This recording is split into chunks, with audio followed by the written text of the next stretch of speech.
It's 6 o'clock. It's Sunday, and that means it's time for another episode of the Jag Connection here with Coach Tim Vakakis and your entire Jaguar football community. How you doing today, Coach? Doing good, man. It's a beautiful day outside. It is a beautiful day, and you're coming off an off week, but more importantly, you're coming off a big victory against crosstown rival Hoover. And, when we did your show, leading up to it, I asked you, how do you treat this as just any other game? And you said, you can't. It's just not any other game. And I think after people saw that, they realized not only was it not just another game, but that's probably one of the best high school football games in the state that we've ever seen, at least in my memory. So talk a little bit about just the effort, the attitude of the kids, and just that whole game. Well, I mean, we talked all week about the guys. We knew they were going to get out there fighting. Like, it wasn't going to be a deal where we were going to be wide-eyed or timid or anything like that. We knew our kids were going to get out there and fight. But at the end of the day, you have to make plays in games like that. And, our kids did. We had a couple of wrinkles that they hadn't seen, and, we've been practicing on some stuff, and know what the second half is going to look like. It might get ugly. They might come back. We might stretch our lead. I have no idea. But at the end of the day, the toughest team's going to win, and I think they did.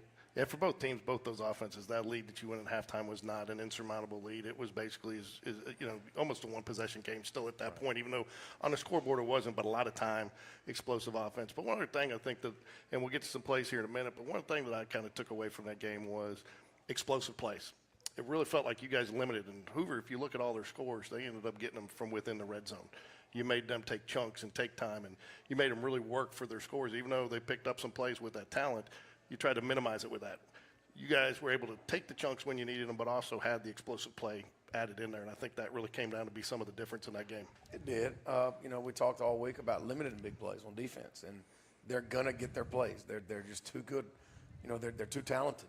They have good coaches. They're going to scheme up ways to get big plays, but we never really got the top blown off. We always had two safeties deep, and then they can never really isolate other than a slant in the red zone and a fade in the red zone. They can never really isolate one guy. Right. And, I give all the credit to the defensive guys. Coach Bush, Coach Kimball, Taylor, all those guys on defense, they were hard-headed. They were stubborn. Like, we're not going to give them a one-on-one ball. And they didn't. And our defense really, I'm really proud of those guys.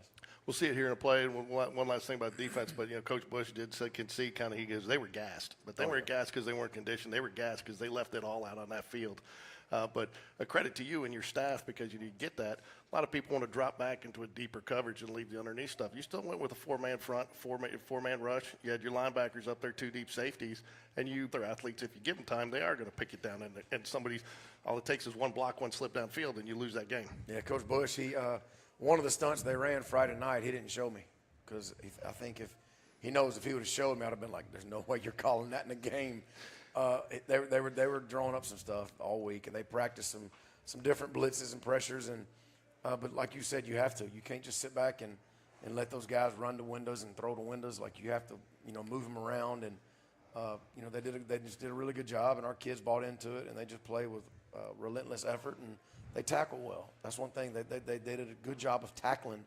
Whenever you get an athlete in space with the ball, it's not easy to get them on the ground. And our guys did a good job of that. And I think you said, that's probably some of the best athletes we're going to face all year. But I also think Mac Beeson will tell you that that's probably the most he's been pressured all year.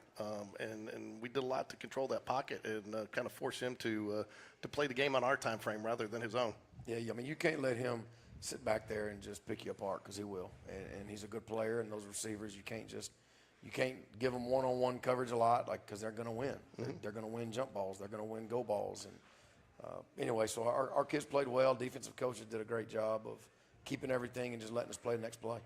Well, we're live here at Jeffersons, and we're going to go break down some plays here. Chalk Talk with Coach Tim Vakakis. But soon after that, we're going to have David Spencer, freshman head coach, on after their victory off Hoover as well, too. Hey, Dave, I don't know if you see on the camera, but David Spencer Friday night, he was our best official. In that last drive, he was giving the official the business. I was standing down there. And it worked. That's the same guy he was lighting up that gave us the call for touchdown. It was a touchdown, but it was a game of inches. It was. And I think we've all been a part of games as the visitor where you don't get that call and you go back and look and realize it was a wrong call, but you didn't get it. So David Spencer, he'll probably take credit for it anyway, but if he doesn't, I'm going to give him credit for that last touchdown because he was giving him the business. And anybody who wants to talk game of inches, all you got to do is go to the Thursday night Chiefs-Ravens game, right? I mean, and you look at it, call a touchdown. So, I mean, we've all been there. And even with replay, and you see the official makes the call for touchdown. And so just to your point, that's just so close, bang, bang. But let's check out some highlights. We're going to start off here with Mitchell. Yeah, so this play here, we've been working on the last couple of weeks. We knew it was a high red zone play, where we've run, we'll run a now screen.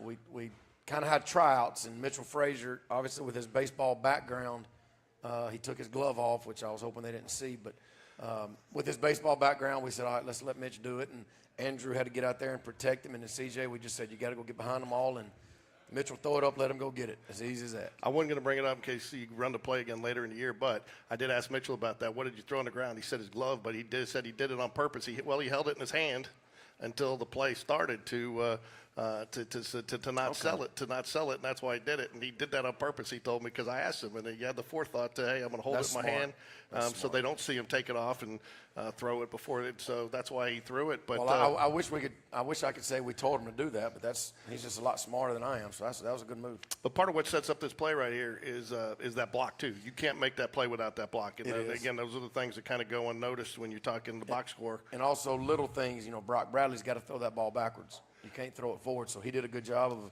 catching the ball and moving up a little bit. Mitch went back, so the ball definitely went backwards first, which allowed Mitchell to be able to throw it. But and then he lets it rip, and CJ makes a nice play. So I noticed something else here, too. You sell it, and, again, you're buying the time there, but then you look at you got the two linebackers keyed in on them. But the receiver there does a very nice job of finding the space, getting behind, and really, and then if you look at the way this play develops out is Mitchell Frazier, again, he makes the throw before the cut, really, and you'll see it from the end zone view to where only his guy has a chance at it. Yeah, and that's one of the risks on those plays when you're getting a guy that doesn't throw it. You don't want to throw the interception, but if you see it here, I mean, he makes the – you don't even see the receiver in the picture yet as Mitchell starts to unload here, and then he throws it to the corner, so his guy has to run for it. That's another thing. So if you see there's four guys in the camera right there, well, that guy deep, we didn't expect him to be that far. So pre-snap, when I saw him over there, I almost turned my head like I don't want to watch because we didn't expect him to be that wide because he's not supposed to be there. But he was there, and obviously Mitchell made a great throw, and CJ made a heck of a catch. So, again, we're going to break down this play. This is a long touchdown pass that you got. And, again, I think the receiver does a nice job here. If you see as we run it, does he have a little bit of, decision-making on his own on this route? Because he seems like he kind of drags just a little bit and finds that space to where he can catch it in space and then go. And then Brock does a nice job hitting him right in stride here. This is Brock. I mean, when you have a quarterback like Brock, you give him a green light to pick and choose. And this is just our basic RPO that we do a lot of that if the linebacker goes, you pull and pop. And when you have a Brock Bradley, you let him do that. And obviously Corey makes a catch and makes a heck of a run. And then, the offensive line does a nice job there, too, taking everybody to the opposite side really to open that up for him. Yeah, I mean, and then when he catches it, there's nobody back there. He's gone. Right, Nobody's going to catch him. Those are the kind of plays we talked about all week that if you do it right, you got a chance to make a play. If you don't want to drop it and, say what might have been. So you go here a little bit different than you guys are used to. You don't see Brock under center much, but you guys get down there close. You bring in a big back in the back there, and you guys decide to run one in here. So this was after a false start. We had the ball on the one, and we jumped off sides. They shifted, and we have Aiden Walker, D lineman, in there at tight end, and he jumped. So it brought it back to the 6, but we weren't going to change the play because it was first down. So we knew we had a few downs to get it, and we get the ball to Dakari Shanks, and he makes a nice run. He gets behind his pads, and he gets downhill. And, anytime you get near the goal line, you want your back to get downhill and run behind his pads. And, Kari does that and kind of bounces off a tackler and falls into the end zone. But if you see the end zone view, we didn't block the backside linebacker. He overran it. Yeah. But that's just what happens. But you also, that's one of the reasons I highlighted this play. We got a lot of people, youth players that are developing, future Jaguars that are playing in there. If you look at Big 21 in there, not only he blocks really two guys, he blocks one with his body, but then he just does enough to get his body in front to where the linebacker there can't see it, and he overruns it, overruns the play. So you don't always have to hit somebody to have an impact on the play, but he gets to the right position, and it makes it nice. And the Kari just hit that hole hard. He trusted his guys were going to have it there, and I mean, there was no stopping him. Well, we tell him, get behind your pads and go score. You know, as you see, number 6 on the right, we don't block him. You know, so we didn't get to him, but he just overran a little bit, and Carr puts his foot in the ground and gets north. This is obviously the play that everybody wants to talk about, which is the touchdown, the go-ahead touchdown here. You know, you got two, and a lot of people want to run the fade route to or the toss-up play to the long side of the field, making the pass much longer. You guys chose to go to the short side of the field here. Was that by design, or is it just what Brock's read? Well, you always want to try to do things to your sideline if you can. You know, in a situation like that, you got Corey. You want to put him on this side and you know, take a chance. It's a back shoulder throw, and he just really good throw and an even better catch. You know, but as you see, David Spencer's over there making sure the official knows he's in. And then, I mean, the nice run, you know, and he makes a nice little jab move inside just to hold that guy just enough so he doesn't get any contact, that he can get there, get free and clear, and then make that a jump ball play. Yeah, it's just a heck of a ball. You know, the thing that's kind of cool is, you know, that play of all 4 corners of the end zones of the field, it happened to be in front of our cheerleaders. It happened to be in front of our students. It happened to be in front of all of our administrators and our band. Like, it happened to be right there in front of all those Spain Park people. And so they all got to enjoy right there. And I thought that was pretty cool. Well, random, but cool. You brought it up, so I'll mention it now. But again, phenomenal student section out there. And I loved how they moved over. Hoover actually had us more in the corner. They moved over. I thought our band was louder than I've ever heard them play. Our cheerleaders right there together. Our administration letting them come onto the field, which I know is not normally appropriate and approved, but they let them celebrate with their team because they knew what they were going to do. And the students handled it well. But I thought all around a class act from our administration, Spain Park, and our students and our parents, and everybody really got to enjoy the win. You know, one thing that you guys did here, you really took advantage of number 5 speed and used that to your advantage against some of their size. And he kind of, on this one, this is where he gets the fumble here. Yeah, Christian Smith, you know, he's got a motor. If he don't have anything else, he's got a motor. And he's, you know, he plays violent. You know, and he made a play, and Aiden Walker was right there. Had a little twist on inside, and he's chasing the ball, and good things happen when you chase the ball. As you'll see in a minute, our defense, Coach Bush does a great job, and those kids know if you're going to play defense at Spain Park, you're going to have to chase the ball. Yeah. And Peyton Wood, you'll see in a minute, he makes a great pick by just doing that, chasing the ball. And I got a couple of things that we spot shadowed on this one, but I think, you know, really what you look at here is just the defensive line play, getting rid of the pocket, so they're forcing them outside probably a little quicker than he wanted to. And then your coverage downfield really is what kind of caused this, because he couldn't, and he ended up forcing it in there. And that's really who I think this play was designed to go to, was the guy in the backfield. And Matherson does a great job picking him up. You know, he's got a spy on him, and he picks him up coming out of there. And again, that's where he's trying to go. You can tell he's looking there the whole way, looking. Here's something else I noticed, and I just think this was one of the big differences of the game. You know, if you go back and break down some of the Spain Park plays, we're always engaged with somebody. You got 4 Hoover players there. Basically the quarterback's 11-on-1 now. There's only one guy still blocking. And all of our guys either got off their blocks and were able to impact the play in some way, because if they're still blocked, then there's an opening for that guy to run. Well, getting off that, they closed the lanes, and they just made it more congestion in the area where he wanted to go. Well, that was one of the blitzes Coach Bush had. He dropped a defensive end, and you see 34, Peyton Wood. He started this play on this sideline. So he started the play, you know, on the short side of the field. But again, you'll see how many white jerseys are chasing the ball. Good things happen on defense when you chase the football. And that's just pride, effort, toughness, coachability, you know, just being able to be coached. And he's chasing the football, and he was there to get that pick. And so he shouldn't have been on that side of the field. Yeah. He was starting on the left. But he's just chasing the ball, and good things happen. And there you go. You got the touchdown there. So now we got one more defensive play coming up here. And then we'll wrap it up, the Hoover. But, again, here you are. You got everybody engaged, 4-man rush at last play of the game where he tries to scramble here.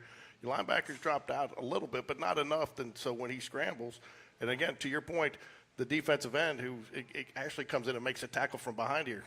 They're just chasing the ball. And you'll see on the left side of your screen, J.D. Bonamy right there. That's called vicing the ball. You know, when he's trying to get outside of J.D., J.D. sets the point and makes him go back the other way into E.J. And they practice that drill all the time, and that's just an example of a drill showing up in a game in a big moment. 3 blocked extra points, which is why I know you got whatever little hair you have left is gone now. But there were other big plays. I mean, I think you want to go back and look at it. There were some critical plays that we executed very well that helped in that game. You had a short kick that ended up resulting in a turnover. And then this one, I think that people probably overlooked a little bit just because they were still celebrating after the touchdown. But, again, not much to see here other than the fact Josh Toulis puts it in the end zone, which was huge because now they start on the 25 as opposed to even getting a little bit of momentum with the big run back. And, you almost even felt, too, once he puts that back there, you, from the sideline, and David may agree or disagree because I was down there with him, you felt Hoover deflate just a little bit more when he gets that into the – because I think they were hoping maybe get a big play on that. Yeah, I mean, it was a big kick, and we talked all week about not giving them chances in the return game. But at that moment, you had no choice but to kick it deep and just cover your lanes. But Coach Taylor challenged Josh Toulis, and he kicked an end zone, and that was a huge play in the game. It was, and again, as you said, you got some of those. So just real quick, wrap up, and we'll bring David on, wrap up the Hoover week, and, it's time to move on. You had the off week, but then some guys were banged up, probably use that off week to kind of get healthy. That was a very physical game, but did you get any sleep that night afterwards? Because I know everybody, adrenaline still had to be running high. Yeah, no, it was a fun night. It was a fun night for everybody. I mean, my cousin that played at Spain Park years ago, I mean, it was just a lot of people were reaching out, just not even in the state of Alabama that watched it. It meant a lot too. And to know that our kids have that much of an impact on a community, alumni base, teachers. I saw teachers in our building, like Miss Coate teaches math. She tweeted, congrats, whatever, and she tagged CJ, some of her students, and just seeing the teachers do that, it's just a cool feeling. And but anyway, like this game has been over last week. We got back in the weight room last week, 4 days, and we practiced 3 days. So it's, we're moving on, but obviously it was a big win for our program. Okay, well, let's bring, we'll take a quick 30-second break here. We're going to bring David Spencer up, talk about the freshmen, and we'll bring you back. We'll talk Helena week.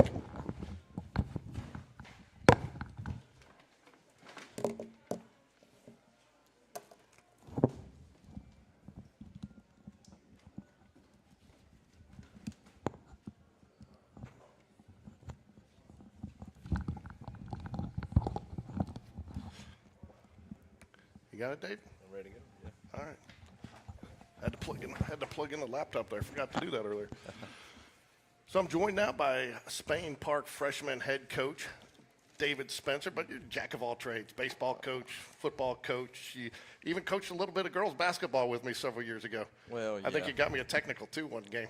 Well, I don't know how much basketball coaching I've done, but I've done football for the whole time. I guess I've been at Spain Park and baseball. So, it's fun, enjoyable to get out here and see our people compete, our students compete. And, one of the better things about coaching the freshman team is that, you get to see kids come in and develop and start out, a little bitty guys. Some of them are still babies.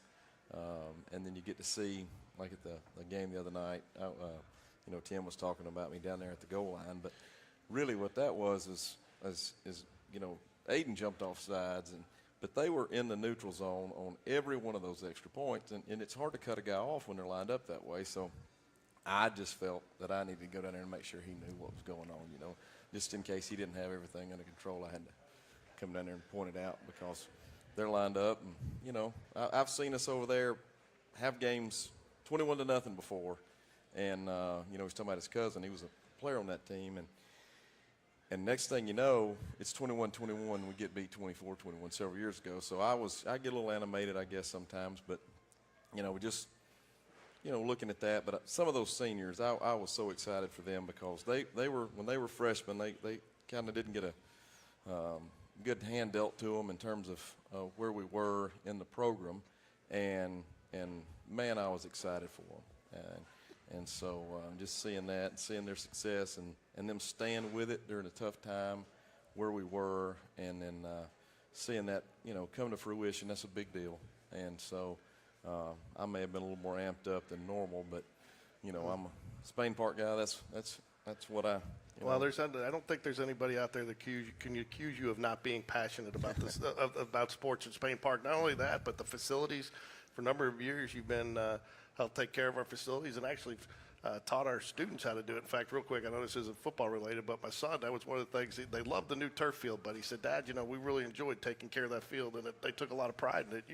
And you instilled that in a lot of people, to take pride in what you do and where you play and your equipment and take care of things, and I think that carried over. And so you've been a big part of just just a lot of things. And then unfortunately you teach economics, which nobody loves to take economics, so you got the reputation of being a hard teacher. Well, I mean, we got a lot of nice stuff, and we're very blessed and fortunate to have that, and you got to take care of it and be proud of it, and we got a lot to be proud of, and I'm just excited to see us improve things that we've done here recently with some facilities at the school, which are nice to see, and fortunate to have that. But if we don't take care of it, we kind of take stuff for granted. You look up one day, and if it's it isn't there anymore. So you got to be prideful and be proud, not prideful, but proud of what you have. One of the things you mentioned was the word development. When my two boys were coming from 8th grade to 9th grade, that's one of the things you really talked to me about when we did some baseball together and we were doing basketball at the time, was that's really what you viewed, and you were the head coach freshman back then, is development. And, one of the things is, you basically start with a clean slate with a lot of those. You give them the opportunity to play where they want to play, but you guys really evaluate these kids when they come in and figure out, where they're going to be, it's going to be best for them, and they're going to get to play the most and be as impactful. And so you really spend a lot of time with these freshmen trying to get them prepared to be successful. Well, I mean, one of the things, and like I was mentioning, some of them come to you, they're still little bitty guys, and you're trying to, you want everybody to have a great experience, you want everybody to play, you want everybody to play well, but sometimes when they're in middle school, you're trying to, they're wanting to play and win, and they don't always, they play guys some both ways because, like I said, some of them are still, real small and not as fast as they need to be yet, and big and strong. But we try our best every year, and this is within the program. Okay, we're just a step in the program. My job and the freshman coach's job, Coach Litton, Coach Smith, Coach Dunn, Coach Beverly, is to prepare those guys to play for Spain Park High School. The varsity, they're in high school in the 9th grade, but there's a lot goes on before you can get there, and if we can get them in the spots that Coach V and Coach Bush and Coach Thompson, all football coaches there want them to be in, and they can start, when we're saying the same things that the varsity guys are saying, and teaching it the same way, and playing as many. I was telling, we played Trussville the first week, and I don't think our guys had beaten them before. And of the 46 or 48 that were dressed that night for us, 39 to 46 of them played, and we didn't play anybody both ways. That keeps guys wanting to play, and